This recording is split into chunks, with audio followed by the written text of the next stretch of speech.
ప్రియులారా,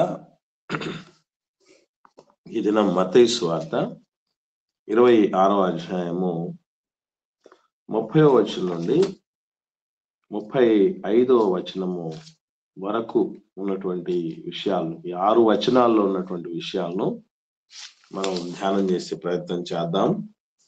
మత్తయి సువార్త 26వ అధ్యాయము 30వ వచనం నుండి 35వ వచనం వరకు ఉన్నటువంటి వాక్య భాగాలు. యేసుక్రీస్తు ప్రభుల వారు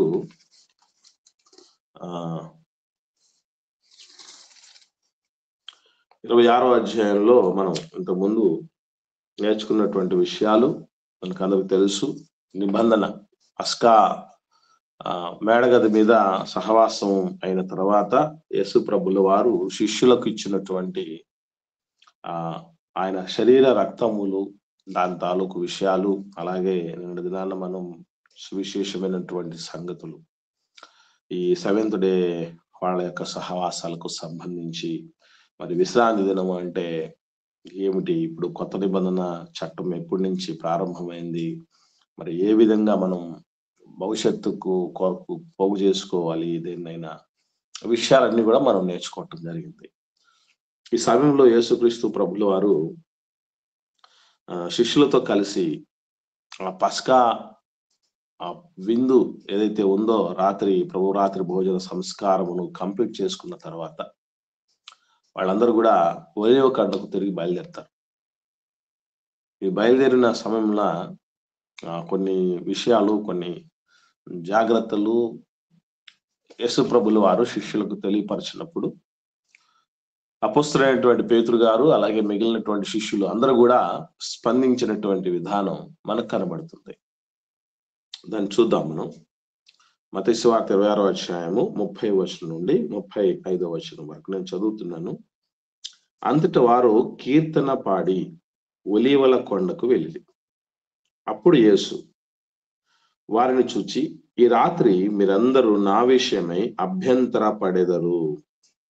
ఎలయనగా గొర్రెల కాపరిని కొట్టుదును, మందలోని గొర్రెలు చెదరిపోవును అని వ్రాయబడి ఉన్నది కదా. నేను లేచిన తర్వాత మీకంటే ముందుగా గలిలయకు వెళ్ళేదను అనెను. అందుకు పేతురు, నీ విషయమై అందరూ అభ్యంతర పడినను నేను ఎప్పుడునూ అభ్యంతర పడనని ఆయనతో చెప్పగా, యేసు అతని చూచి, ఈ రాత్రి కోడి కూయక మునిపే నీవు నన్ను ఎరుగనని ముమ్మారు చెప్పేదవని నీతో నిశ్చయముగా చెప్పుచున్నానను. పేతురు ఆయనను చూచి, నేను నీతో కూడా చావవలసి వచ్చినను నిన్ను ఎరుగనని చెప్పను అనెను. అదే ప్రకారము శిష్యులందరూ అనిరి. ఇది ఈ 6 వచనాల్లో ఉన్నటువంటి వాక్య భాగాలు ప్రియులారా.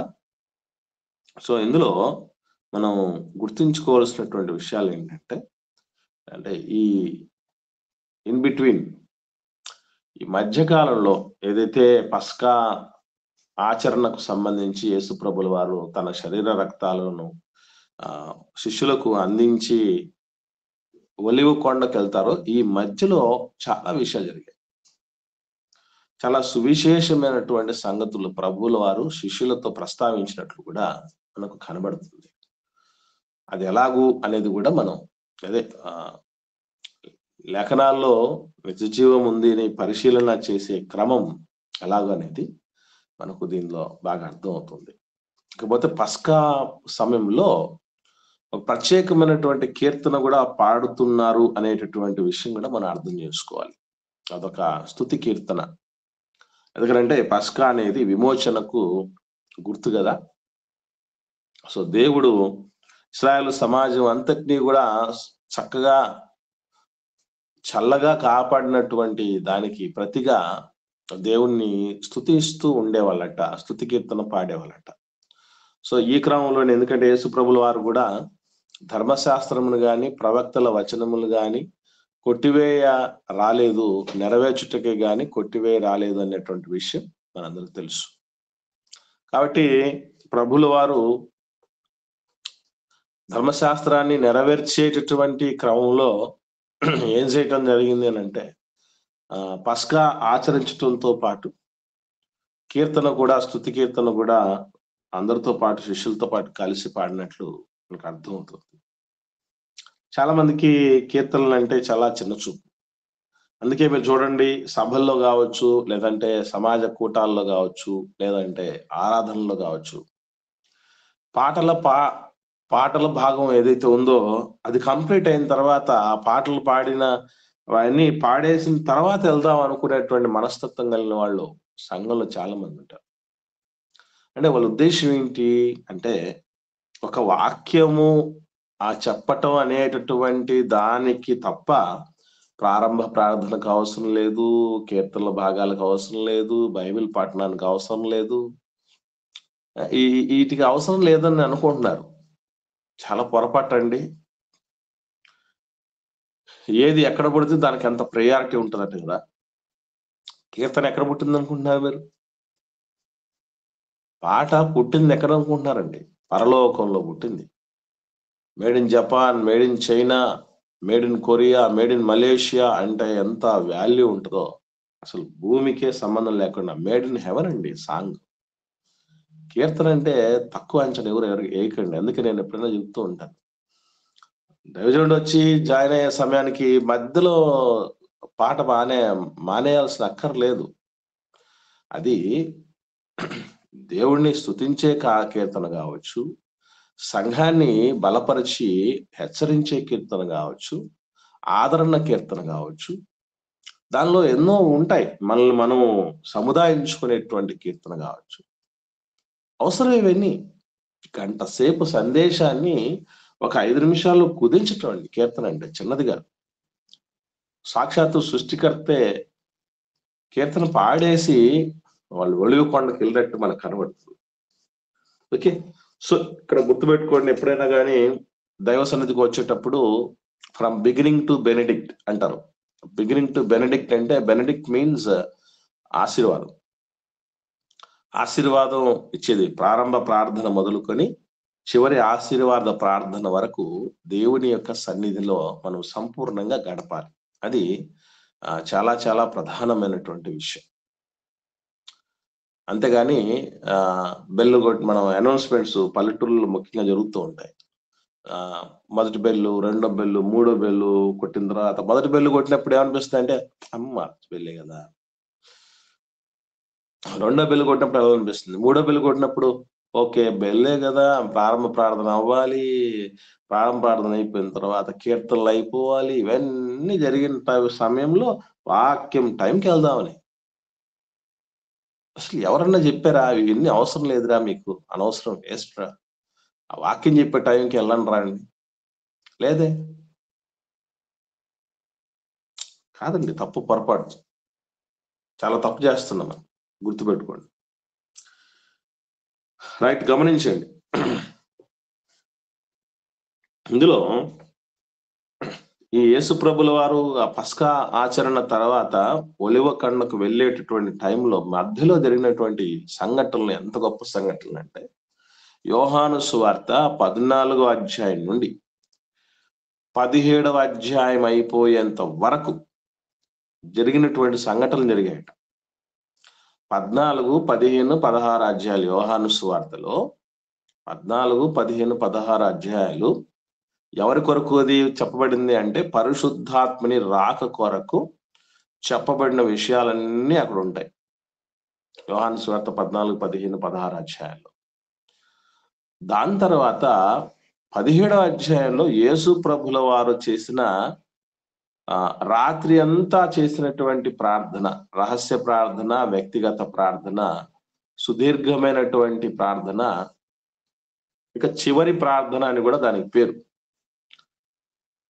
శిష్యులందరి కొరకు వాళ్ళని నేను ప్రతిష్ఠ చేయనైనా, వాళ్ళందరినీ నేను కాపాడుకునేటటువంటి శక్తిని నాకు ఇచ్చేసావు, నువ్వు నాకు ఇచ్చినటువంటి వాక్యాన్ని నేను వాళ్ళకి ఇచ్చాను, వాళ్ళలో నాశన పుత్రుడు తప్ప. దట్ మీన్స్ ఇక్కడ గుర్తుపెట్టుకోవాల్సిన విషయం ఏంటంటే, పస్కా టైంలో కూడా ఇస్కరియోతు యూదా అక్కడ లేడు. ఎందుకంటే వేరే పని మీద తిరుగుతున్నాడు బాగా. ఒకవేళ ముక్క ముంచి ఇచ్చినటువంటి టైంలో ఉండినా కూడా ఆ తదుపరి వేరే టైంలో ఇక ఒలివ కొండకి వెళ్ళేటప్పుడు, కీర్తన పాడేటప్పుడు లేడండి. ఒలివ కొండకు పోయిన తర్వాత బెటాలను వేసుకొని వస్తాడు. అంటే ఈలోపు వెళ్ళిపోయాడు. ముంచి ముక్క ముంచి ఇవ్వటం, తీసుకోవటం, ఇంక మిగతా ఆయన పనిలో తను ఉండిపోవటం జరిగింది. కాబట్టి వాళ్ళందరినీ కాపాడు నాయన, వాళ్ళని నిలబెట్టు. వాక్యంలోనికి వచ్చినటువంటి వాళ్ళు, ఈ శిష్యులందరూ కూడా ఏక మనుష్కులై ఉండగలుగునట్లు, ఏకతాటి మీద నడుచున్నట్లు, ఐకమత్యంతో ఉండేటట్లు వాళ్ళని ప్రతిష్ఠ చేయి తండ్రి, మీ సత్యవాక్యం అనుసరించి బతికేటట్టు చేయనాయన అని దేవుడిని ప్రార్థన చేసి, ఆ తదుపరి 18వ అధ్యాయం చూస్తే మనకు యోహాను సువార్తలో ఇదంతా నిజమే అనిపిస్తుంది. ఒకసారి చూద్దాం యోహాను సువార్త. ఎందుకంటే ఇవన్నీ జరిగిన తర్వాతే అది జరిగింది అని మనం ఎలా చెప్పగలం అంటే అదే క్లూ ఇక్కడ మనకి. యోహాను సువార్త 18వ అధ్యాయము ప్రారంభం చూడండి. యోహాను శిష్యులతో కూడా కెద్రోను వాగు దాటిపోయాను. అక్కడ ఒక తోట ఉండేను. దానిలోనికి ఆయన తన శిష్యులతో కూడా వెళ్ళాను. యేసు తన శిష్యులతో పలుమార్లు అక్కడికి వెళ్ళుచుండువాడు గనుక ఆయనను అప్పగించు యూదాకును ఆ స్థలము తెలిసేయుండెను. కావున యూద చదవాలన్నా ఇక్కడ గమనించండి. ఇప్పుడు 18వ అధ్యాయంకి వస్తే మనకి ఏదైతే వాళ్ళు కీర్తన పాడి మత్తయి సువార్త 26వ అధ్యాయంలో 30వ వచనంలో ఒలివ కొండకి వెళ్ళారు అనే మాటకు ఈ 18వ అధ్యాయానికి సింక్ అయిందా లేదా? ఏమండి? కరెక్ట్ గా సెట్ అయింది ఇక్కడికి. అంటే ఇంతకు ముందు ఏం జరిగి ఉండాలన్నమాట? 18వ అధ్యాయానికి ముందు జరిగినటువన్నీ ఈ పస్కా ఆచరణకు, ఒలివ కొండకు వెళ్ళేటటువంటి ఈ ఇంటర్మీడియట్ ఈ టైం ఏదైతే ఉందో, ఈ మధ్య సమయము అక్కడ జరిగి ఉండాలి. కాబట్టి ఈ అలాంటి టైంలలో చాలా విశేషమైనటువంటి ఉన్నతమైనటువంటి విషయాలు ప్రభువుల వారు శిష్యులతో పంచుకోవటం అనేది జరిగింది. ఇది మనం గుర్తుంచుకోవాలి. ఓకే, తర్వాత 31వ వచనానికి వద్దాం. ప్రభువుల వారు చెప్తూ ఏమన్నారండి? శిష్యులతో ప్రభువుల వారు మాట్లాడుతూ 31వ వచనంలో ఆయన చెప్పినటువంటి మాట మనం జాగ్రత్తగా పరిశీలన చేద్దాం. ఏమన్నాడు చూడండి. అప్పుడు యేసు వారిని చూచి, ఈ రాత్రి మీరందరూ నా విషయమై అభ్యంతర పడటం ఇక్కడ అంటే ఒక పదం ఏ సందర్భములో దాన్ని ప్రవేశపెట్టబడిందో, వాడబడిందో, ప్రస్తావించబడిందో సందర్భాన్ని బట్టి దాని మీనింగ్ మారిపోతుంది, అర్థం మారిపోతుంది. ఎలాగూ అని అంటే, ఇప్పుడు నేను రాను అనే పదం ఉందనుకోండి, బాగా వినండి. నేను రాను అనేది నెగిటివ్ సెన్స్ తో ఉండేదా, పాజిటివ్ సెన్స్ తో ఉండేదా?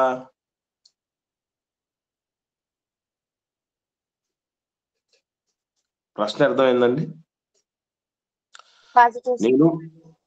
నేను రాను అని అనుకోండి, అది మంచికి వాడేదా లేకుంటే చెడుకు వాడేదా?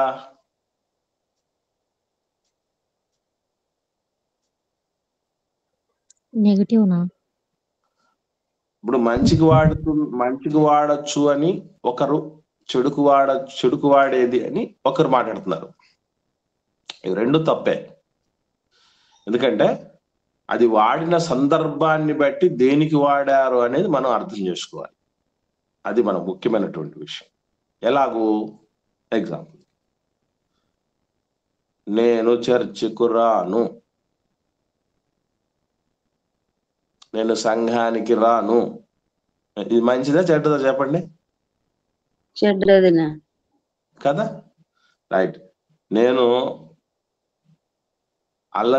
అల్లరితో కూడిన ఆటపాటలకు రాను, మద్యానికి సంబంధించిన విందు వినోదాలకు రాను, వ్యభిచార కూపానికి రాను, మూర్ఖపు వాదనలో జరుగుతున్నటువంటి చోటుకు రాను, కలహమునకు నేను రాను. ఇదే సెన్స్. మంచిది. మంచిది. అంటే ఇప్పుడు నేను రాననేది పదం ఒకటే, కానీ వాడిన సందర్భాన్ని బట్టి దాని అర్థం మారిపోతుంది. ఇది మీకు ఎందుకు చెప్తున్నానంటే, అభ్యంతర పడెదరు అన్నటువంటి ఈ మాట ఏదైతే ఉందో దాన్ని కరెక్ట్ గా సందర్భంలో అర్థం చేసుకోకపోతే ఎట్లా అపార్థాన్ని దారితీస్తుందో ఇక్కడ ఈ సందర్భంలోనే ఆలోచించాను. ఇప్పుడు నేను అడుగుతున్నాను, ఎందుకు పారిపోయి ఉంటారు శిష్యులు? ఏ కారణాన్ని బట్టి పారిపోయి ఉంటారంటారు చెప్పండి? ఒలివ పండు చెప్పండి అక్క, చెప్పండి, మాట్లాడండి. భయంతో పారిపోయింటారు. ఆయననే పట్టుకుంటే ఇంకా మేము ఎంత అన్నట్లు పారిపోయి. యేసుప్రభునే పట్టుకుంటే మేము ఎంత. ఇంకా ఇంకా చెప్పాలంటే ఇంకా ఇంకా క్లారిటీగా చెప్పాలంటే ప్రాణభయంతో పారిపోయినారు. Very good brother. ప్రాణ భయము, మరణ భయము, మమ్మల్ని పట్టుకుంటారు వీళ్ళు కూడా మమ్మల్ని చంపేస్తారు అని వాళ్ళ భద్రతకు భంగం వాటిల్లబోతుంది అనేటటువంటి ఉద్దేశం 100% ఉంటుందని అందరూ అనుకుంటారు కదా. కానీ అది కాదు, ఆ కారణం కాదు అక్కడ. మీరు ఎలా చెప్పగలరు అంటే, లేఖనం చదువుతాం మళ్ళీ ఒకసారి. చదివిన తర్వాత మీకు ఏమైనా స్ట్రైక్ అయిందేమో చెప్పండి. 31వ వచనమే, 31వ వచనంలోనే ఉంది ఆన్సర్. చూడండి, ఏమైనా అర్థం అవుద్దేమో చూద్దాం. అప్పుడు యేసు వారిని చూచి, ఈ రాత్రి మీరందరూ నా విషయమై అభ్యంతర పడెదరు. అనగా గొర్రెల అవసరం లేదు, అక్కడే ఉంది ఆన్సర్. మీరు ఏమైనా ట్రై చేసి చూడండి. మనం ఇప్పుడు దాకా అనుకున్నటువంటి విషయం, అభ్యంతర పడేటటువంటి విషయం ఏదైతే అనుకున్నామో అది కాదు, వేరొకటి ఉంది అని ఆ వచనమే చెప్తుంది. ఎవరికైనా ఆయన ఆలోచన ఏమన్నా మీరు తప్పించుకొని పోని నా సువార్త మీరు ప్రకటించాడు అనే విధంగా ఏమన్నా దేవుడు ఆలోచించి వాళ్ళని పంపించాడు, ఏమన్నా వాళ్ళు పోయినారేమో? కాదు బ్రదర్. ఇంకా ఇంకా గుడ్, వెరీ గుడ్ అమ్మా. అక్కడ అదే పాయింట్ మనం పట్టాల్సింది. ఇప్పుడు వాళ్ళు పారిపోతున్నారు అన్నది మనం ఎవరి విషయం అన్నట్టు చెప్పాం ఇప్పుడు దాకా? వాళ్ళ ప్రాణం విషయమై, వాళ్ళ భవిష్యత్తు విషయమై, వాళ్ళ భద్రత విషయమై పారిపోతున్నారు అని మనం అనుకున్నాం, అవునా? కానీ ప్రభు ఏమన్నాడు? నా విషయమై అన్నాడు. అంటే యేసు ప్రభు విషయమై అభ్యంతర పడ్డం అంటే ఏంటది?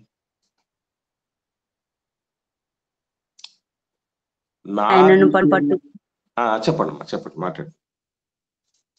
ఆయనను పట్టుకుంటే వీళ్ళకి అభ్యంతరం. ఇక్కడ ఇంకా మనం ఎదగాల్సినటువంటి పరిస్థితి ఏంటంటే, నా విషయమే మీరు అభ్యంతర పడుతున్నారంటే యేసు ప్రభుల వారిని ఎందుకు వాళ్ళు పట్టుకుంటున్నారో, ఎందుకు ఆయన అప్పగించబడ్డానికి సిద్ధపడుతున్నాడు, తర్వాత అన్యాయపు తీర్పుకి ఎందుకు వెళ్ళబోతున్నాడు, ఇవన్నీ అందరికంటే ముందు తెలియాల్సింది ఎవరికి? శిష్యులకే తెలియాలి. కానీ శిష్యులకు ఏమర్థమైపోతుందంటే, సాధారణంగా మిగతా ప్రజలు, మిగతా అభిమానులు ఎవరైతే ఉన్నారో ఎలా ఆలోచన చేస్తున్నారో వీళ్ళు అలాగే ఆలోచన చేస్తున్నారు. అంటే మా ప్రభువుకు ప్రమాదం వాటిల్లబోతోంది, ఏదో ముప్పు తలపెట్టబోతున్న పరిస్థితులు ఉన్నాయి అనే ఆలోచనలు ఉన్నాయి తప్ప యేసు ప్రభు విషయమే సరైనటువంటి అవగాహన, సరైనటువంటి నమ్మిక, సరైనటువంటి గురి లేదు. యేసు ప్రభు కోసం మనం తెలుసుకోవాలంటే, నిలబడాలంటే అంత సులభమైన విషయం కాదండి. శిష్యులే తెలిపారు. ఎందుకు ప్రభువుకి ఇలా జరుగుతోంది అన్నటువంటి విషయం తెలియదు. ఎందుకంటే గొర్రెల కాపరిని కొట్టుదును, గొర్రెలు చెదిరిపోను. అంటే వాస్తవంగా ఈ ప్రవచనాలు ఇవన్నీ మొత్తం యేసు ప్రభుల వారు కూడా ఎన్నోసార్లు చెప్పాడు కదా శిష్యులకి, యెరూషలేముకు మనం వెళ్ళబోతున్నాయా, వాళ్ళందరూ పట్టుకుంటారని. పట్టుకుంటారు, తీసుకెళ్తారు, నన్ను చంపేస్తారు, నేను తిరిగి లేస్తాను, ఇవన్నీ ఎన్నోసార్లు చెప్పాడు ప్రభు. ఓహో, ప్రభు చెప్పింది జరుగుతుంది కదా అని వాళ్ళు అక్కడ ఉండాల్సింది. కానీ ఏమయ్యారు అని అంటే పడి వెళ్ళిపోతున్నటువంటి పరిస్థితి. అంటే ప్రభుల వారు శిష్యుల యొక్క సొంత భద్రత కోసమో లేకపోతే వాళ్ళ యొక్క ఆ గండాన్ని నుంచి తప్పించుకోవటం కోసం వెళ్ళిపోతారు అనట్లా, దాన్ని చెప్పట్లా.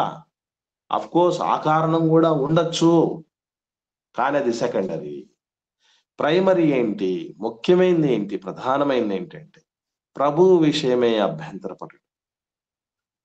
అంటే ఆయన ఏమై ఉన్నాడో, ఏం చెప్పాడో, ఏం చేయబోతున్నాడో, ఏం జరగబోతుందో ముందే చెప్పినా కూడా నమ్మిక లేకపోవటం అనేది పెద్ద నేరంగా పరిగణించబడుతుంది. గమనించండి. ఏదో వాళ్ళ ప్రాణాల మీద తీపితో పారిపోయింది అన్నటువంటిది ప్రభు ఫోకస్ చేయట్లా. నేను చెప్పిన దాని విషయమై మీరు నమ్మిక లేనటువంటి పరిస్థితి. అంటే అభ్యంతరం అంటే ఇక్కడ ఏంటంటే నమ్మకము తప్పిపోయేటట్లు పన్నేటటువంటి ఒక ఉచ్చు. అక్కడ ఉచ్చు ఏంటి అని అంటే రోమా సైన్యం అంతా వచ్చి యేసు ప్రభుల వారిని పట్టుకోండి.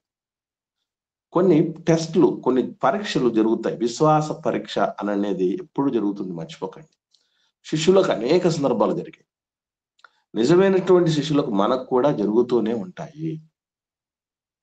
అవి ఎట్లా ఉంటాయంటే అసలు కరెక్ట్ గా దేవుడి కార్యక్రమాలకి అవసరం అనేది, అంటే మనం అక్కడ నిలబడాలి అనే అవసరం కావచ్చు, లేదా మన సమయము ఇవ్వాలనేది, లేకపోతే మన తలాంతును ఉపయోగించాలనే టైం కావచ్చు, లేదా మన సంపాదన పెట్టే టైం కావచ్చు.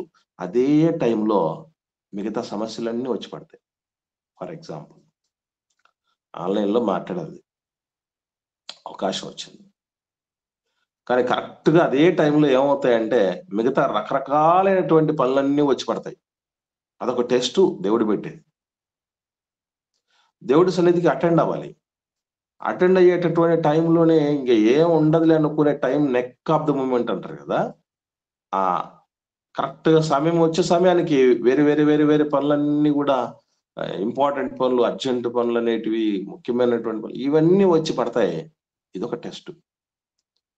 దేవుడి సేవకు నేను సహకారం అందించాలన్నటువంటి రీతిగా గుప్పిలి చేయి చాచాలనుకున్న టైంలోనే ఏవో కొన్ని ఇంటికి సంబంధించినటువంటి సమస్యలు వచ్చి పడతాయి.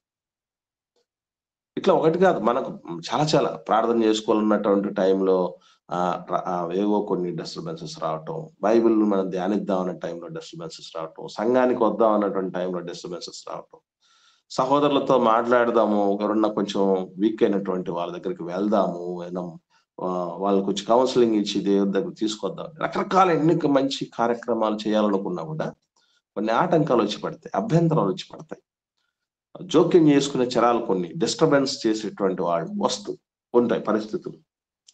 సో ఇటువంటి వాటి సమయంలో మనం నిలదొక్కుకోవటమే గొప్ప సంగతి, మర్చిపోకండి. మీరు అనుకుంటున్నారు, మనం తెలుసుకోవాల్సిన విషయం ఏంటంటే నీతిమంతులకు, భక్తులకు, అందరికీ మనకంటే మించిన పెద్ద పరీక్షలు వచ్చాయి. మనం ఏమనుకుంటాం అంటే ఈ ప్రపంచంలో నాకు వచ్చిన సమస్యలు, ఇరుకులు, ఇబ్బందులు, బాధలు, ఎదురు దెబ్బలు, అవమానాలు ఇంకెవరికి రాలేదు అనుకుంటాం. అదే పొరపాటు. మనకు వచ్చినవి వాళ్ళకు వచ్చినటువంటి పరీక్షల్లో చాలా చాలా చాలా చాలా చిన్నవి, ఎన్నదగినవి కాదు.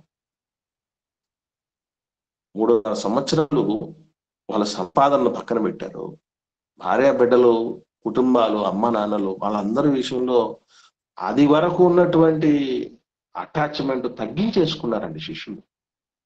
యేసుప్రభుతో పాటు తిని తినక, నిద్రపోక, ఏమండి ఆ ప్రతి చోట ఏమి నీరాజనాలు, పూలు జల్లటాలు ఏమి ఉండేది కాదండి యేసుప్రభు. కొందరు పిలిచేవాళ్ళు, కొందరు పెదవి విరిచేవాళ్ళు, కొందరు అవమానపరిచేవాళ్ళు, కొందరు జయ జయధ్వానాలు పలికేవాళ్ళు, కొందరు కానుకలు ఇచ్చేవాళ్ళు, కొందరు దుర్మార్గుడు అది ఇది అని తిట్టేటటువంటి రకరకాలైనటువంటి అనుభవాలు గుండా వాళ్ళు వెళ్ళారు మానవులు. సో ఇక్కడ మనం అభ్యంతరపడేటువంటి పరిస్థితులు వస్తాయి. ఎవరి విషయం అంటే యేసుప్రభు విషయం. నా విషయమే అభ్యంతరపడని వాడు ధన్యుడు అని ఆనాడు బాప్తిస్మ ఇచ్చే యోహాను గారి విషయం కూడా చెప్పినటువంటి సమయంలో కూడా శిష్యులు ఉన్నారు. అంటే మనకు ఎక్కడైనా దేవుడి భక్తి విషయంలో ఎప్పుడు కూడానండి ఆ ఇంటెన్సిటీ, ఆ ఆసక్తి మాంద్యత దిశగా వెళ్ళకూడదు.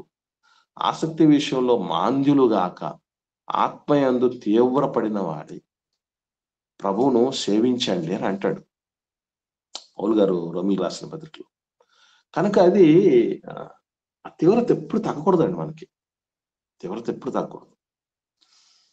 ఎందుకంటే విరక్తి ఆసక్తిలో మందగిల్లే పరిస్థితులు, ముఖ్యంగా భక్తి జీవితంలో ఆసక్తి సన్నగిల్లే పరిస్థితి రాను రాను ఇంకా దిగజారు జీరోకి మైనస్ కి కూడా వెళ్ళిపోతుంది.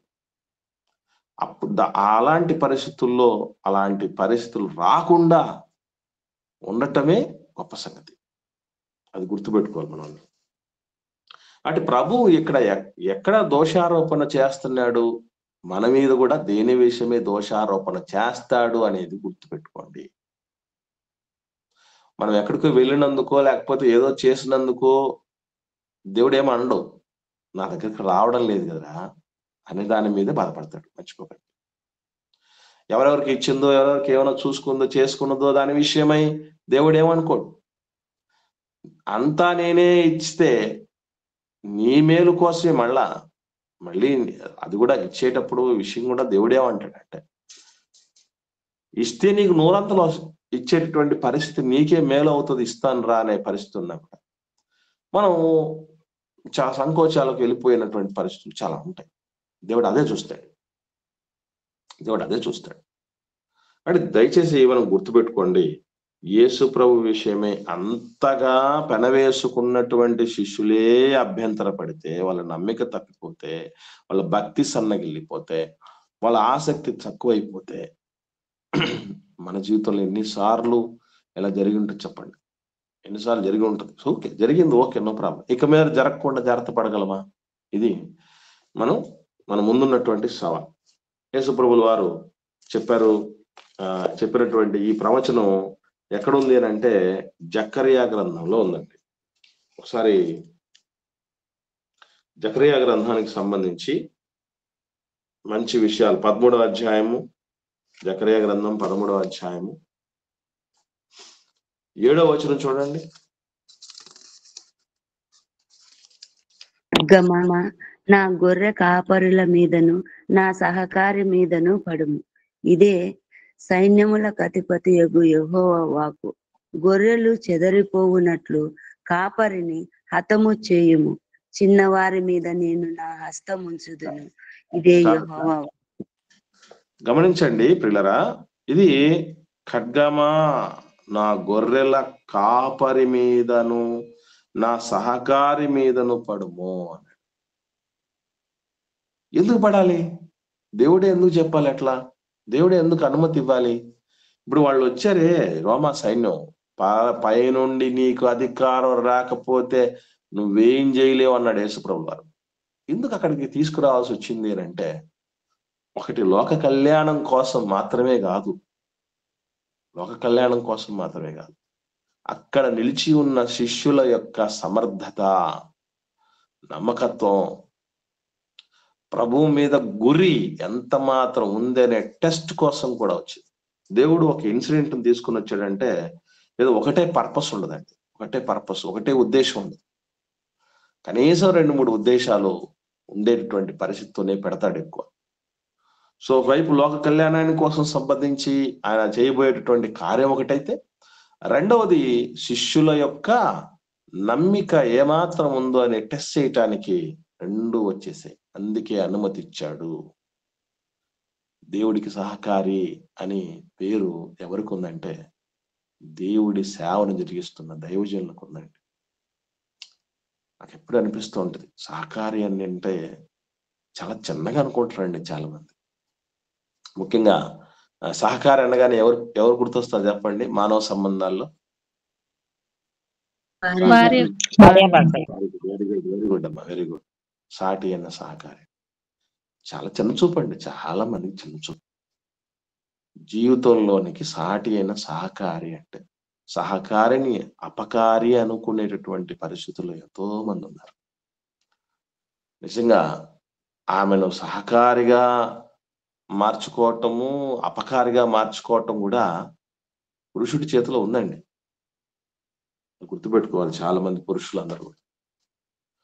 భార్య సహకారిగానో లేకపోతే అపకారిగానో ఉంటుందంటే ఆ పురుషుడి పుణ్యమే, చదువే. అది అందరూ గుర్తించాలి. రేపు ఉమెన్స్ డే కూడా రాబోతుంది. మనం ఉమెన్స్ డేలు ప్రతి సంవత్సరం చేయటం కాదు, ఆ స్త్రీ విలువ గుర్తించినటువంటి పరిస్థితి ఉండాలి. అసలు సహకారి అన్న పదం ఎవరికి వాడబడింది అని అంటే దేవుని ప్రతినిధికి వాడబడిందండి, దైవజనుడికి వాడబడిందండి. ఆ దైవజనుడిని చేర్చుకుంటే నన్ను చేర్చుకున్నట్టే అని చెప్పబడిన అంత గొప్ప క్యాడర్కి వాడబడిన పదం అండి ఇది. సహకారి అంటే చిన్నది కాదు. కాబట్టి అసలు నాకు ఎప్పుడు అనిపిస్తూ ఉంటది, చాలా మంది చెప్తూ ఉంటారు, మేము అడుగుతున్న ఒక ప్రశ్న చెప్పండి, ఆన్సర్ చేయడానికి ప్రయత్నం చేయండి. ఇప్పుడు పురుషుడు బలవంతుడా, స్త్రీ బలవంతుడా అంటే ఏం చెప్తారండి మీరు? పురుషుడే బలవంతుడు. పురుషుడే బలవంతుడు, అంతేనా? ఇద్దరు బలవంతులే. ఇద్దరు బలవంతులే. ఓకే, ఇంకా సరే, మీరు రెండు వాటి దగ్గరికి వచ్చారు కానీ మూడో దాని దగ్గర రావడానికి ఎవరు సాహసించట్లా. స్త్రీనే బలవంతురాలు. ఎలా చెప్పగలరు తల్లి? పీరియడ్స్ ఓకే అమ్మా, రైట్. నేను చెప్తాను గమనించండి. అండి పురుషుడు బలవంతుడు కదా, పురుషుడు బలవంతుడు అనేది అందరం ఒప్పుకునే విషయం కదండి. అందరూ ఒప్పుకుంటారు లేదా? పురుషుడు బలవంతుడు అందరం ఒప్పుకుంటాం. Okay, very good, very good, very good. పురుషుడు బలవంతుడు. దేవుడే చెప్పినాడు కదా, నా స్త్రీ బలహీనమైన ఘటం అని. రైట్, వెరీ గుడ్, మంచి మాట. ఇక్కడ గమనించండి, ఇప్పుడు బలవంతుడికి సహకారం అందించేది ఎవరు అందించగలరు? స్త్రీనే అందించగలదు. బలం ఉన్న వాళ్ళు అందిస్తారు. ఇప్పుడు బలవంతుడికి సాయం అంటే బాగా అర్థం కావడం చెప్తాను. ఇప్పుడు అనిల్ అంబానీ, వీళ్ళు ముఖేష్ అంబానీ, తర్వాత వీళ్ళు ఉన్నారు కదా బాగా కుబేర్లు, భారతదేశ కుబేర్లు, వాళ్ళకి ఏమైనా సాయం చేయగలం మనం? చేయలేము. ఇప్పుడు వాళ్ళకి సాయం చేయాలంటే ఎవరు, ఎలాంటి వాళ్ళే ఉండాలి సాయం చేయాలంటే? మీరు చెప్పండి. వాళ్ళకంటే బలవంతులే ఉండాలండి. వాళ్ళకంటే ధనవంతులే ఉండాలి. లేదు ఇంకా చెప్పాలంటే కనీసం వాళ్ళతో తొలతూగే వాళ్ళు సమానులన్నా ఉండాలి. ఇప్పుడు పురుషుడికి సహాయం చేయటానికి అన్నాడంటే ఇప్పుడు ఆమెను డిగ్రేడ్ చేయొచ్చా, తగ్గించొచ్చా? ఆమెని తగ్గించకూడదు. ఇప్పుడు పురుషుడికి సాయం చేస్తున్నాడంటే ఇప్పుడు ఎవరిని దేవుడు ఒక ఉన్నత స్థితిలో పెడుతున్నట్టు చెప్పండి? బలవంతుడికి సాయం చేసే స్థితిలో స్త్రీని పెట్టేటువంటి పరిస్థితి అంటే ఇప్పుడు మిక్కిలి బలహీనమైన ఘటం అని ఆమె గురించి రాయబడింది. ఎందులో బలహీన ఘటం? వినే దాంట్లో ఏమ్మా? ఆలోచన చేసే విధానంలో బలహీనంగా ఉంటారు. కొన్ని ఆలోచనల్లో అంటే ఒక మాటలు చెప్పాలంటే మోసపోయే విషయంలో అండి, ముఖ్యంగా మోసపోవడంలో మీరు గమనించండి, ప్రపంచ చరిత్రలో ఎక్కువ మంది మోసపోయిన వాళ్ళు పురుషులా స్త్రీలా అంటే ఏం చెప్తారు మీరు? స్త్రీలు మోసపోయినట్టు చూస్తాం. అంటే ఆమె లక్షణం ఏంటంటే అండి, దేన్నైనా ఇట్లే నమ్మేస్తుందండి. ఆడబిడ్డకున్న ఒక బలహీనత, అది బలం అని కొన్ని సందర్భాల్లో మనం చెప్పిన బలహీనత కూడా ఈజీగా నమ్మేస్తుంది, సింపుల్ గా నమ్మేస్తుంది. ఇప్పుడు ఒకసారి నేను చూశాను, ఏమనంటే పురుషుడు ఎన్నిసార్లు మోసం చేసినా, ఎన్నిసార్లు కొట్టినా, ఎన్నిసార్లు చేసినా ఒక్కసారి ప్రేమతో మాట్లాడితే అవన్నీ మర్చిపోతుంది. అవును, అది కూడా మంచి పాజిటివ్ లక్షణం. వెరీ గుడ్, మంచి మాట. కొంతమంది అలాగా అందరు అట్లాగా ఉండరు. మళ్ళీ ఎన్ని చేయండి, కాళ్ళ మీద కాళ్ళ వెళ్ళబడ్డా ఎన్ని చేసినా అది ఓకే, నువ్వు నాదే తప్పు లేకుండా నాదే తప్పు అయిపోయిందని పురుషుడు అన్నా కూడా అసలు గట్టిగా నిలబడే వాళ్ళు ఉంటారు. మళ్ళీ ముండి ఘటాలంటారే, అట్లాంటి వాళ్ళు ఉంటారు. కానీ ఉన్నారమ్మా, 100% ఉన్నారు. ఇందులో మనం గుర్తుపెట్టుకోవాల్సినటువంటి విషయం ఒకటేనండి, గమనించాల్సిన విషయం ఒకటే. అలా మోసపోయి ఈజీగా నమ్మేటటువంటి పరిస్థితి దానికి లోనయ్యేది స్త్రీలే. ఇప్పుడు ఉదాహరణకి నేను ఒక రీల్ చూశాను. అదేంటంటే భర్త సీరియస్ గా వాళ్ళ ఫ్రెండ్ తో ఫోన్ చేసి మాట్లాడుతున్నాడు, భార్య కూడా పక్కనే ఉంది. అరే ఈఎంఐ కట్టాలరా, ఈఎంఐకి కట్టాలరా అని డబ్బులు కావాలరా అని చెప్పేసి, అవసరమైందిరా రేపే కట్టాలి అని ఫ్రెండ్ అడుగుతుంటాడు. ఈఎంఐ అంటే ఏంటి? Easy monthly instalment. మీకు తెలుసు కదా చాలా మందికి ఈఎంఐ అని. ఈఎంఐ కట్టాలి అని అనే మాట పక్కనే భార్య విని, ఏమండి మీకు నా మీద ప్రేమ తగ్గిపోయిందండి, ప్రతి నెల ఎవరో ఒక అమ్మాయికి డబ్బులు కట్టాలని చెప్పి మీరు మీ ఫ్రెండ్ను ప్రెజర్ పెట్టి మరీ డబ్బులు వేస్తున్నారు, నాకు అన్యాయం చేస్తున్నారని గొడవ పడింది. అంటే ఆమె ఈ ఎంఐని ఏమనుకున్నది? ఈ అమ్మాయికి కట్టాలి అని అనుకున్నాను. అరే ఏంది అసలు, ఏమంటున్నారండి ఇంతకు? ప్రతి నెల ఎవరో అమ్మాయికి డబ్బులు కట్టాలంటున్నారే, ఏంటి అదే విషయం? నేను అన్నాను కదా, ఎవరో అమ్మాయి కట్టడం ఏంటండి? అడగదు. ఎంక్వైరీలు చేసే పరిస్థితి ఉండని పరిస్థితి అనమాట. ఒక మాటలో చెప్పాలంటే, శరీరపరంగా బలహీనంతో పాటు ఆలోచనల పరంగా కూడా బలహీనంగా ఉండేది. కాకపోతే దాన్ని సరైన రీతిలో పదును పెట్టగలిగితే ఆడపిల్ల ఆలోచనలటండి, మీకు తెలుసో తెలీదో 5 ఏళ్ళు ముందు ఉంటుందట పురుషుని కంటే. ఆడబిడ్డ ఆలోచనలు మెచ్యూరిటీ, మైండ్ మెచ్యూరిటీ 5 years ముందు ఉంటుందట. అందుకే ఏజ్ గ్యాప్ పెట్టాలంటారు వివాహం విషయంలో. ఎందుకు చెప్తారు అనుకున్నారు? 5 ఏళ్ళు గ్యాప్ అనేది కనీసం పెట్టకపోతే ఏమైపోద్దంటే వాళ్ళిద్దరు మైండ్ సెట్ అవ్వట. అందుకే మీరు చూడండి, కొంచెం ఏజ్ మరీ డిఫరెన్స్ అంటే సేమ్ ఏజ్ ఉన్నోళ్ళు, లేకపోతే అమ్మాయి ఏజ్ ఎక్కువ ఉన్నోళ్ళు ఖచ్చితంగా వాళ్ళ డామినేషన్ ఉంటుంది పురుషుడి మీద. ఎందుకంటే వాళ్ళ మైండ్ చాలా మెచ్యూర్డ్ గా ఆలోచన చేయటం అనేది జరుగుతుందట. దేవుడు అట్లా పెట్టాడు, దాన్ని ఎంతగా వాడేవాళ్ళు లేరండి, అది సమస్య ఇక్కడ. దాన్ని సరైన ఉపయోగంలో పెట్టేవాళ్ళు లేరు. సరే, ఏది ఏమైనా ఇప్పుడు గుర్తుపెట్టుకోండి, సహకారి అంటే చిన్న పదం కాదు. అది సహకారి అంటే అది దైవజనుడికి వాడింది, దేవుడి ప్రతినిధికి వాడింది, ఏకంగా యేసు ప్రభుకి వాడింది. అవునా? ఇప్పుడు నా సహకారి మీద పడు కడ్డం అంటే ఎవరి సహకారి? ఎవరండి నా సహకారి అక్కడ? యేసు ప్రభుల వారు. యేసు ప్రభుకు వాడిన పదం అండి సహకారి అంటే. చిన్న విషయం అనుకుంటున్నారు? అది ఆడబిడ్డలకు వాడిన పదం, సాటి అయిన సహకారి అనేటువంటి భార్య కొరకు వాడిన పదం, సృష్టికర్త క్రీస్తు కొరకు వాడిన పదం. అది చిన్న పదం కాదు, చిన్న పదవి కాదు, చిన్న బాధ్యత కాదు. కాబట్టి ఇటువంటి ప్రవచనాలన్నీ ఇవి రాయబడ్డాయి, ఇవి నెరవేరబోతున్నాయి అన్నప్పుడు వీళ్ళు ఎలా ఉండాలి అన్నటువంటి విషయం వాళ్ళు మర్చిపోయారు, అభ్యంతరపడ్డారు. పడి దేవుడు రాసినటువంటి విషయం ఇక్కడ ప్రవచనంగా ఎందుకు రాయాల్సి వచ్చిందో మీకు ఇంతకుముందు చెప్పాం. వాళ్ళు అలా ప్రవర్తిస్తారు కనుకనే రాశాడు తప్ప, దేవుడు అలా రాశాడు కనుక అలా జరిగింది అన్నటువంటి ఆలోచన ఎవరు చేయకూడదు.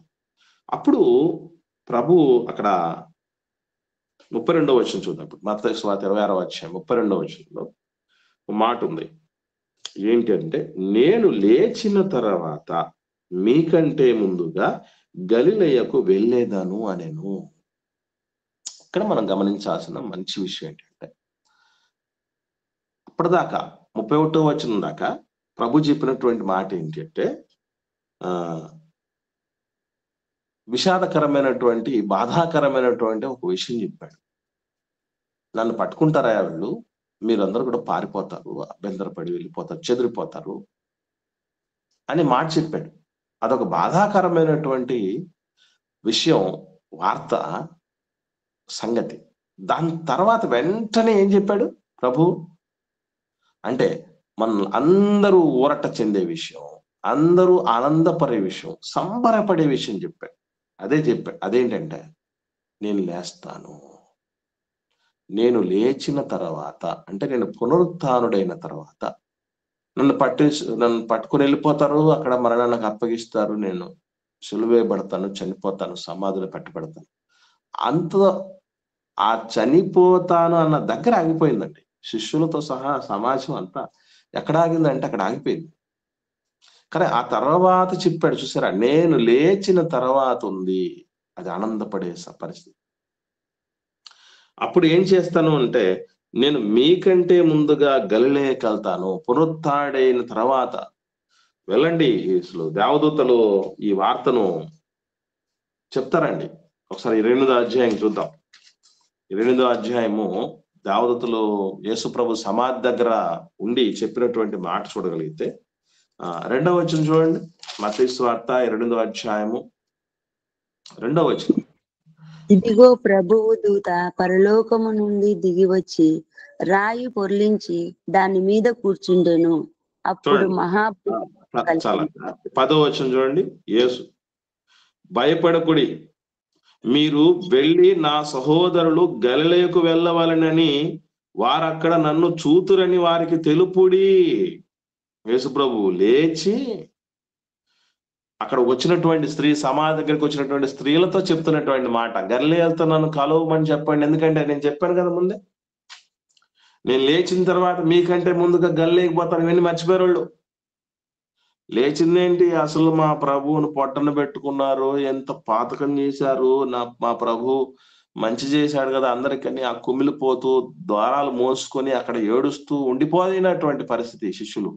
లేచిన పరిస్థితులు అన్ని ఏవి గుర్తు లేవు వాళ్ళకి. ఇది మనసులో లేదండి, చిప్పులోంచి తీసేశారు వాళ్ళు. మా ప్రభుని చంపేశారు అన్న దగ్గర ఉన్నారు. తదుపరి ఏంటయ్యా మా ప్రభువు చెప్పింది అన్నటువంటిది మర్చిపోయారు. అందుకే చెప్తున్నాడు, వెళ్ళండి, నన్ను వచ్చి గల్లీలో కలుసుకో అని చెప్పండి మా సహోదరులకి అని ప్రభువులు వారు పదే చెప్తారు. చూడండి 16వ వచనం. 11 మంది శిష్యులు, సేమ్ మత్తయి సువార్త 2వ అధ్యాయం 16వ వచనం చదువుతున్నాను.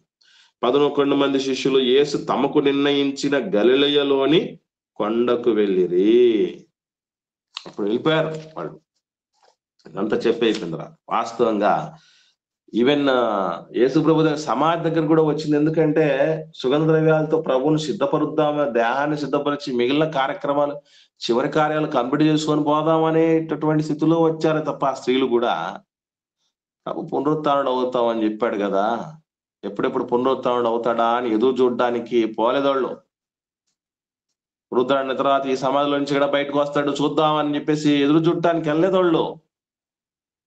అందరి మరణంలాగే యూదుల మర్యాద పాతిపెట్టు క్రమం చొప్పున సిద్ధపరచడానికి వెళ్ళారు తప్ప ఎదురు చూడటానికి కాదు. అంటే నేను మీకంటే ముందు వెళ్తా అని చెప్పినప్పుడు తర్వాత ఏం జరిగిందో అని చూడండి.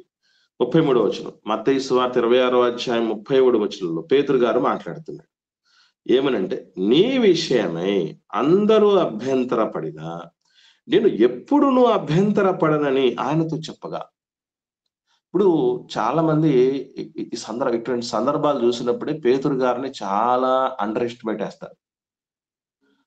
చాలా తప్పుగా ఆయన ఆలోచన చేసే వాళ్ళు ఉంటారు. అఫ్ కోర్స్ తప్పు చేశాడు, కానీ ఆ తదుపరి ఏ విధంగా ఆయన పుంజుకున్నాడో, ఏ విధంగా ఆయన ధన్యుడయ్యాడో, ఎంత గొప్ప స్థితిలో ఉండిపోయాడో, ఎంత బాధ్యతలో ఉన్నాడో, ఎంత అర్హుడయ్యాడో, ఎంత శ్రేష్ఠుడయ్యాడో, ఎంతమందిని నిలబెట్టాడో చాలా మందికి తెలియదు. పేతురు గారు తప్పు చేశాడు, దుడుకు పేతుడు, ఉడుకు రక్తం పేతుడు, ఇవన్నీ చెప్పేవాళ్ళు ఉంటారు తప్ప లోకంలో సామెతుంది, తప్పు చేయనోడు అప్పు చేయనోడు ఉండడని. తప్పులు ఎవడైనా చేస్తాడు, అందులో పెద్ద విశేషమే లేదు. కానీ దానిలో నుంచి గుణపాఠాలు నేర్చుకొని మరలా వాటిలో పడిపోకుండా జాగ్రత్త వహించి 10 మందికి మెలకులు నేర్పిస్తాడే వాళ్ళు గొప్పవాళ్ళు. అటువంటి వాళ్ళ జాబితాలో ఉన్నవాడు పేతురు గారు. ఇక నేను ఎప్పుడు అభ్యంతరపడను అని చెప్పాడు. ఇక్కడ సమస్య ఎక్కడ అంటే గమనించండి, పేతురు గారి మీద ఉన్నటువంటి కాన్ఫిడెన్సా, లేకపోతే యేసు ప్రభు మాట మీద నమ్మిక లేకపోవటం ఇది? ఏమంటారు మీరు?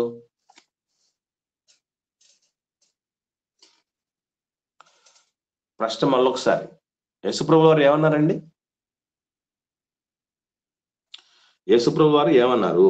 31వ వచనం, ఈ రాత్రి మీరందరూ నా విషయమే అభ్యంతర పడెదరు అన్నాడు. అందరూ అభ్యంతర పడతారంటే అందులో పేతురు గారు కూడా ఉన్నారా లేరా? ఉన్నారు. ఉండినప్పుడు ప్రభు చెప్పిన తర్వాత మళ్ళీ మనం జాగ్రత్త వహించాల్సిందే తప్ప, ఇదిగో ఈ విధంగా ఆయన ఏం చెప్తున్నా అంటే, ప్రభు అందరూ అభ్యంతర పడతారా అని అంటే ఈయన నేను ఎప్పుడు పడ్డాను. ఇదే విషయం మనకు 16వ అధ్యాయంలో కూడా కనపడుతుంది. నేను యెరూషలేముకి వెళ్తున్నాను, అక్కడ నేను సిలువ పడతానని అంటే అప్పుడు కూడా ఏమన్నాడు? ఇక అది జరగకుండా గాక అని అక్కడ ఆగిపోయింది సరిపోయేది సిస్టర్. అక్కడ ఇంకా ఏం చెప్పాడంటే ఒకసారి చూద్దాం. 16వ అధ్యాయంలో, మత్తయి సువార్త 16వ అధ్యాయంలో ఆయన చెప్పినటువంటి మాట 22వ వచనం చూద్దాం. 22వ వచనం, 16వ అధ్యాయం. అది నీకు దూరం అవును గాక, అది నీకెన్నడూ కలుగదని ఆయనను గద్దింపసాగాను. ఇప్పుడు ఆ మరణం దూరం అవును గాక అంటే ఓకే, నువ్వు వాయిదా పడ్డట్టు అనుకోండి. మళ్ళీ ఇంకో మాట కూడా ఏమన్నాడు? ఎన్నడూ జరగదు అన్నాడు. ఏమండి, చచ్చిపోరా అంటే ప్రభు పేతురు గారు ఏం కోరుకుంటున్నట్టు? నువ్వు ఎప్పుడు చచ్చిపోకూడదని. ఆయన అన్నంత మాత్రం చేత శరీరం మన్నుకు చేరుకున్నట్లు ఉంటుందండి? చనిపోవాల్సిందే. దేహం ధరించినటువంటి వాళ్ళు దేహాన్ని విడిచిపెట్టాల్సిందే.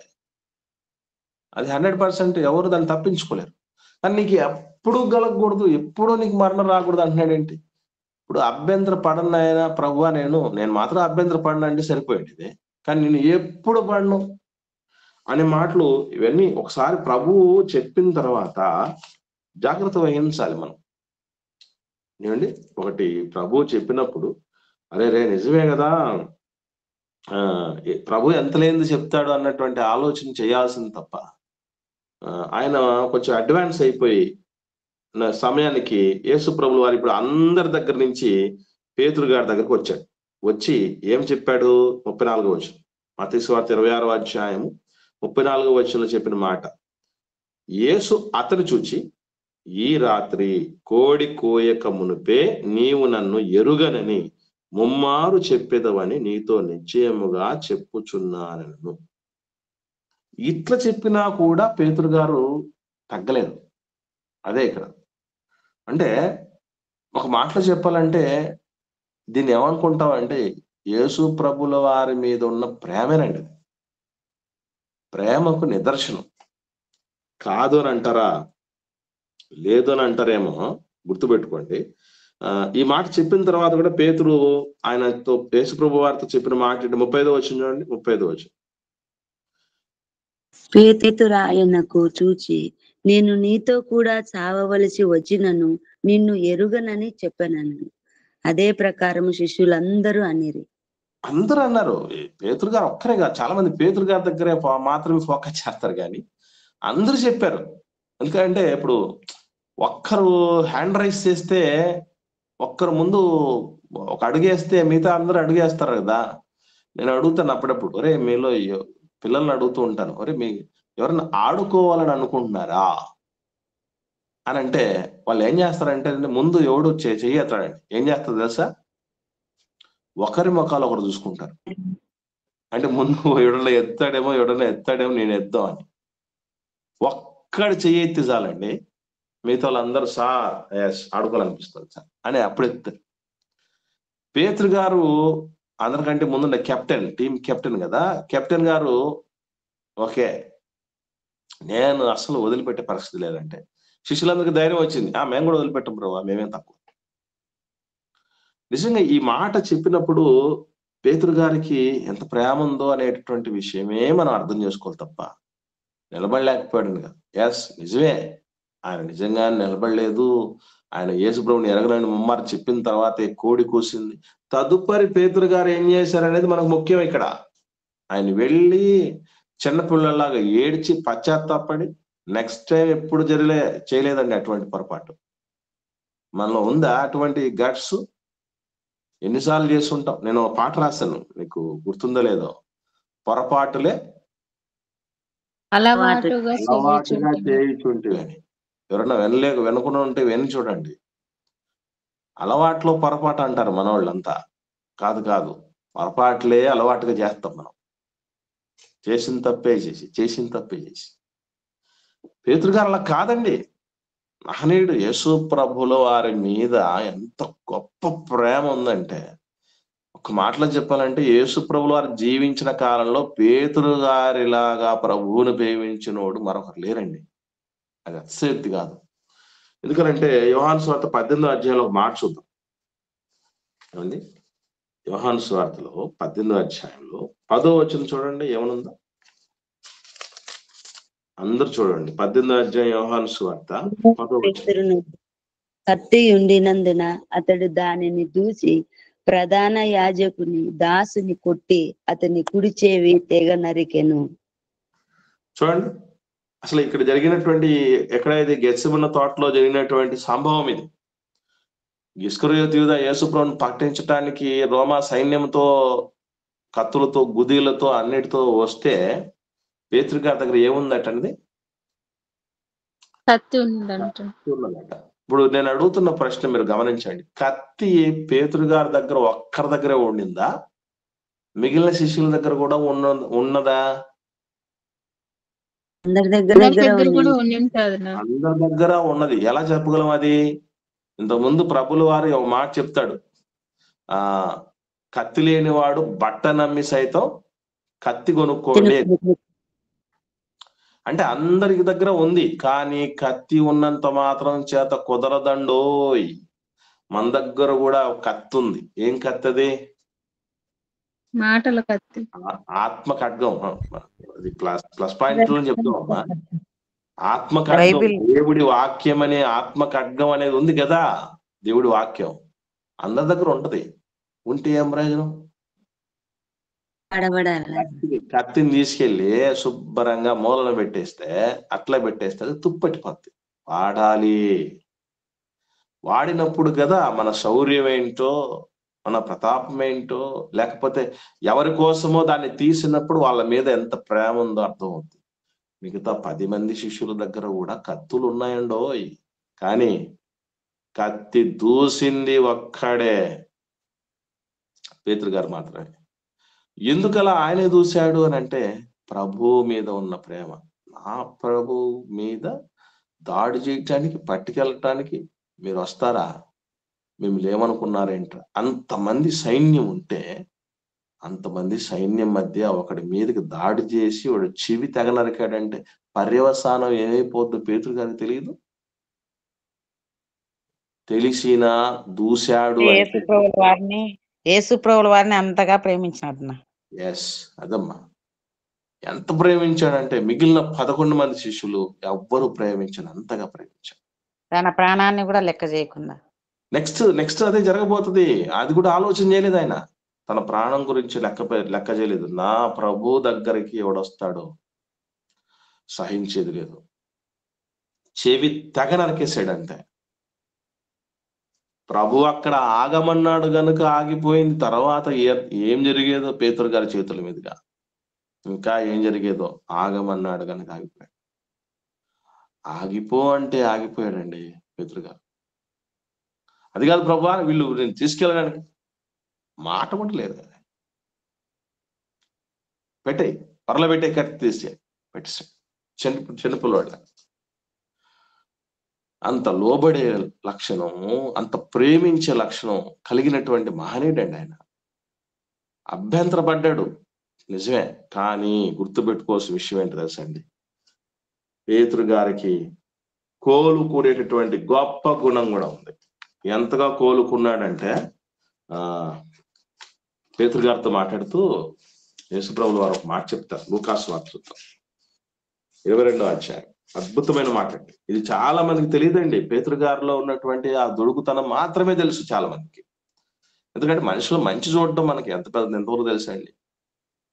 మనిషిలో ఉన్న చెడ్డ, ఇప్పుడు ఆపాద మస్తకం తల నుంచి కాళ్ళ వరకు మొత్తం వైట్ అండ్ వైట్ బట్టలు వేసుకున్నాం అనుకోండి, ఎక్కడో ఒక చోట ఒక నల్ల గీతో మత్సో పడింది అనుకోండి, అందరి దృష్టి ఆ మొత్తం పైన నుంచి కింద వరకు ఉన్న వైట్ మీద పడదు. దేని మీద పడద్ది? మరక మీద. ఆ మరక మీదే పడినట్టు మనిషి కూడా సాటి మనిషిలో ఉన్న చెడ్డుతనాన్ని ఎక్కువగా ఫోకస్ చేస్తాడు కానీ మంచి చేయలేడండి. పేతురు గారి విషయంలో కూడా, ఆదాం అవ్వల విషయంలో కూడా చాలా మంది ఏం చెప్తారండి, ఆదాం అవ్వలు అనగానే మనకి ఏం గుర్తొస్తుంది చెప్పండి? పాపం గుర్తొస్తుంది. అంతే, అంత మాత్రమే గుర్తొస్తుంది. దేవుడి మాట లేదు, దేవుడి మాట లేదు, ఆజ్ఞను అతిక్రమించారు, చెప్పిన మాట లేదు. సరే బానే ఉంది, వాళ్ళు వినలేదు. మనం ఎన్నిసార్లు వినలేదు? వాళ్ళు ఒకసారి వినలేదు. వాళ్ళు చెప్తున్నా, వాళ్ళు ఒకసారి వినలేదు. మనం అయితే ఒకసారి విన్నాం. వాళ్ళు ఒకసారి వినలేదు, మనం ఒకసారి కూడా వినేవాళ్ళు రకాలం కాదు. ఎంత డిఫరెన్స్ మరి. ఆ తర్వాత వాళ్ళు చాలా చేశారండి. చూడండి ఒకసారి పేతురు గారితో మాట్లాడుతూ 31వ వచనం 32వ వచనం చూద్దాం. లూకాసు 22వ అధ్యాయము 31, 32 వచనంలో, సీమోను సీమోను, ఇదిగో సాతాను మిమ్మును పట్టి గోధుమల వలె జల్లించుటకు మిమ్మును కోరుకొనెను. ఇంతకు కోరుకున్నది ఎవరెవరిని?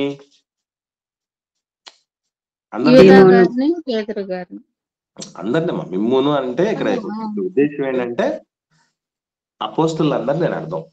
అందరినీ పట్టి జల్లించుటకు సాతాను కోరుకున్నాడు మిమ్మల్ని. అంటే దయ్యం కోరుకోవడానికి కూడా కొన్ని క్వాలిఫికేషన్స్ ఉండాలండోయ్. గుర్తుపెట్టుకోండి. ఎవరిని పడితే వాళ్ళు, ఈ మధ్యకాలంలో ఎవరు చూసినా ఏమంటారంటే సాతాను శోధిస్తున్నాడు. దానికి కూడా ఒక అర్హత ఉండాలండి. ఎవరిని పడితే వాడు పట్టుకుంటాడు. ఒక రేంజ్ ఉండాలి. వాడి స్థాయి అలాంటిది. అంతర్జాతీయ స్థాయి వాడిది. అంతర్జాతీయ స్థాయి వాడు ఫోకస్ చేయాలంటే మనకు ఆ స్థాయి ఉండాలి. ఎందుకు యోబు గారు ఒక్కరి మీదే ఫోకస్ చేశాడు? ఎందుకు శిష్యుల మీదే ఫోకస్ చేశాడు? మిగతా ఎవరు శిష్యులు లేరా? అపోస్తులు కాకుండా ఎంతో మంది శిష్యులు ఉన్నారు యేసు ప్రభువు వారికి. 12 మంది మీద ఎందుకు ఫోకస్ చేశారంటే వాళ్ళు చాలా చాలా గొప్ప వాళ్ళు. కొడితే కొమ్మస్థలాన్ని కొట్టాలంటాడే దయ్యంగా కూడా అదే. అందుకే మీరు చూడండి, కుటుంబములో పెద్దలు, సంఘములో పెద్దలు, బాధ్యులు, వాళ్ళు చాలా జాగ్రత్తగా ఉండాలి. అందరూ పెద్దల స్థానంలో ఉండే వాళ్ళందరూ చాలా జాగ్రత్తగా ఉండాలి. ఇప్పుడు వీళ్ళు పెద్దలు, రేపు సార్వత్రిక సంఘానికి దిక్సూచులు వాళ్ళు. అందుకే వాళ్ళను కోరుకున్నాడు. సరే, కోరుకున్నది అందరినీ అయితే చెప్తున్నది ఎవరితో? కోరుకుంటే చెప్తున్నది ఎవరితోనంటే పేతురు గారితో. ఎందుకంటే హీ ఈజ్ ద కెప్టెన్, ఆయన హెడ్. కాబట్టి హెడ్ కు చెప్తున్నాడు జాగ్రత్త అని. అలాగే ఇంకా చూడండి 32వ వచనంలో, నీ నమ్మిక తప్పిపోకుండాన్నట్లు నేను నీ కొరకు వేడుకొంటిని. ఇదేంటిది? నేను మిగతా వాళ్ళ కోసం కోరుకోలేదా ప్రభు? మిగతా శిష్యులు అవసరం లేదండి ఆయనకి? నేను అడిగే ప్రశ్న జవాబు చెప్పండి, ఆలోచన చేయండి. నీ నమ్మిక తప్పిపోకున్నట్లు నీ కోసం దేవుణ్ణి వేడుకున్నాను తండ్రి నేను అంటున్నాడంటే యేసుప్రభు వారు, మిగతా వాళ్ళు అక్కర్లేదా? యోహాను అవసరం లేదా? యాకోబు అవసరం లేదా? మిగతా వాళ్ళందరూ ఎవరు అవసరం లేదండి? శిష్యులందరూ మీ అన్నాడు కదన్నా. అమ్మా మీ నమ్మిక అన్నాడు కదన్నా. మీ అంటే అందరు వస్తారు కదా. కాదమ్మా, ఒకసారి చూడండి. మీ కాదమ్మా, మీ కాదు. బాగా చూడండి ఒకసారి. నీ నమ్మిక తప్పిపోకున్నట్లు నేను నీ కొరకు వేడుకోండి. అదేనా? నా బైబిల్లో అయితే ఎప్పుడనే తప్పిపోతే ఇంకా మిగతా వాళ్ళు మళ్ళీ ఇది అయిపోతారు. వెరీ గుడ్ అమ్మా. అదొకటి. రెండోది ఏంటంటే కెప్టెన్ నిలబడితే పెడతాడు మిగతా వాళ్ళు. కెప్టెన్ అప్పుడప్పుడు కంగారు. మీరు ఎప్పుడన్నా శత్రువులు చేజ్ చేస్తూ వస్తున్నప్పుడు ఆ నేషనల్ జియోగ్రఫీ ఛానల్ అక్కడ అలాంటి టైంలలో మీరు గమనిస్తే ఎవరన్నా తరుముకొని వస్తున్నప్పుడు తినేయటానికి పట్టుకోవటానికి కంగారు కడుపులో ఎవరు ఉంటారు, బిడ్డ ఉంటది కదా, ఆ బిడ్డను వదిలేసి పారిపోతుంది అమ్మ. గమనించారా మీరు ఎప్పుడన్నా? చేజింగ్ విషయంలో కంగారును చేజింగ్ చేసేటువంటి విషయం ఎప్పుడన్నా గమనించండి. మీరు ఎందుకు యూట్యూబ్ లో అది కొట్టినా కూడా కంగారు హంటింగ్, కంగారు చేజింగ్ అనేటువంటి దాన్ని కొట్టినా కూడా మీకు వచ్చేస్తుంది. బిడ్డను వదిలిపెట్టేసి అమ్మ పారిపోతుంది. ఆ బిడ్డను ఆ వచ్చినటువంటి వెనకబడినటువంటి ఆ సింహము, పులు అవి తినేస్తాయి. దీన్ని చూసినప్పుడు మనకి ఏమనిపిస్తుంది అంటే, వారే ఎంత దుర్మార్గురాలు తల్లినది, బిడ్డను వదిలేసి వెళ్ళిపోయి ప్రాణం కాపాడుకునిందిరా అనుకుంటాం. అట్లా అనుకుంటాం లేదు చెప్పండి? అనుకుంటామన్నా. ఖచ్చితంగా అనుకుంటాం. కానీ దానిలో ఉన్నటువంటి నీతి అని చెప్పంటారా? అమ్మ బతికుంటే అలాంటి బిడ్డలను మరికొన్నింటిని పుట్టించవచ్చు, కానీ అమ్మే లేకపోతే అట్లా ఆలోచన చేస్తుందంట కంగారు. కాబట్టి కెప్టెన్ మిగిలి ఉంటే, కెప్టెన్ నిలిస్తే మిగతా వాళ్ళని ఎంతో మందిని బలపరచవచ్చు. ఆయన లేకపోతే కుటుంబానికి యజమాని ఉంటే ఎంతమంది అప్పుడప్పుడు తల్ల బిడ్డ అని అంటూ ఉంటారు కదా డెలివరీ టైంలో. చాలా మంది ఏం కోరుకుంటారండి అప్పుడు? తల్లిని కోరుకుంటారు. ఎందుకు కోరుకుంటారు అని అంటే, తల్లి ఉంటే ఇంకొక బిడ్డని తల్లి లేకపోతే. కాబట్టి కెప్టెన్ కోసం అంటే మీకు గుర్తుపెట్టుకోండి, సంఘంలో మనం పెద్దలం అయితే, ఇంట్లో మనం పెద్దలం అయితే, మన కోసం ప్రభు అందరికంటే ఎక్కువగా దేవుణ్ణి కోరుకుంటూ ఉంటాడు, విజ్ఞాపన చేస్తూ ఉంటాడు. ఇది మర్చిపోకండి. కాబట్టి మనకు దేవుడిచ్చినటువంటి ధన్యత అది. సరే, అందుకే మీరు చూడండి ఏం చేస్తాడంటే తర్వాత పేతురు గారు, నీ మనసు తిరిగిన తర్వాత నీ సహోదరులను స్థిరపరచుమని చెప్పాను. నువ్వు తిరుగుతావు పేతురు, నువ్వు తిరుగుతావు, మనసు తిరుగుతావు, నిలబడతావు, మళ్ళీ ముందు కంటే ఎక్కువ శక్తితో నిలబడతావు, గొప్ప భక్తుడు అవుతావు, సంఘానికి స్తంభం అవుతావు, నువ్వు గొప్పడు అవుతావు. అప్పుడు నీ సహోదరులను నువ్వు స్థిరపరచు, ఎందుకంటే యు ఆర్ ద కెప్టెన్, నువ్వు హెడ్. కాబట్టి పేతురు గారిలో ఉన్న గొప్ప గుణం అదండి. కాబట్టి అటువంటి ఈరోజు మనం పెద్దలయ్యాం, కానీ పేతురు గారు లాగా తిరిగి పుంజుకోగలిగినటువంటి స్థితి మనలో ఎంతమందికి ఉంది? ఇది మనం పరీక్షించుకోవాల్సినటువంటి తరుణం ఇదండి. యేసుప్రభుల వారు అభ్యంతర పడతారు అని చెప్పినటువంటి దానిలో ముఖ్యంగా పేతురు గారి విషయమై దయచేసి మహనీయుడిని అపార్థం చేసుకోకండి. ఆయన ఎంతో గొప్పవాడు. ఎన్నో రకాలుగా ఆయన ఒక్కసారి చేసినటువంటి పొరపాటుకి పోయి చిన్నపిల్లలాగా పశ్చాత్తాపడి నెక్స్ట్ అటువంటి పొరపాట్లు చేయకపోగా అనేకులను బలపరిచాడు, అనేక సంఘాలను కట్టాడు, స్థిరపరిచాడు. మహాభక్తుడే తుదిశ్వాస విడిచి విశ్వాస వీరుల జాబితాలో చేరిపోయాడు. మట్టుకు మనలో కూడా ప్రతి ఒక్కరూ అటువంటి పెద్దలుగా మారుటకు సిద్ధపడుతుంది గాక. ఆమేన్.